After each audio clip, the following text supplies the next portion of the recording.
మోషే యొక్క ప్రణాళికను మనం చూస్తే, మోషే తల్లి అయినటువంటి తల్లి తన కుమారుని జన్మనిచ్చిన తర్వాత జమ్ము పెట్టెలో ఆ కుమారుణ్ణి పెట్టి ఆ రాణిగారికి కనిపించడానికి, రాజుగారి కుమార్తె రాణిగారికి కనిపించడానికి అక్కడికి పంపించి, రాణిగారే పెంచుకోవడానికి దేవుని ప్రణాళిక చేసి, అలాగునే ఆ రాణిగారి దగ్గర ఉన్న కుమారునికి తల్లి పాలిచ్చడానికి ప్రణాళిక చేసి, ఆ పాలిస్తూ ఆ తల్లి ఏం చేసింది అని అంటే, ఇదిగో ఇశ్రాయేలు ప్రజలను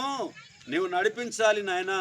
ఈ బానిసత్వం నుంచి నీ విడుదల కలిగించాలి నాయన అని చెప్పి, మనం ఫలానా వాళ్ళము, నీవు మన దీని కొరకే నీ ప్రణాళికని ఇక్కడ వరకు తీసుకొని వచ్చినా అని చెప్పి మోషే తల్లి తను ఒడిలో పెట్టుకొని పాలించుకుంటూ లాలించుకుంటూ ఏం చేసింది,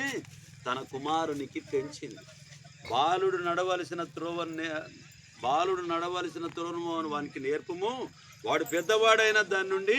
తొలగిపోడు. మనం మన పిల్లలకి ఏం నేర్పిస్తున్నామని అంటే,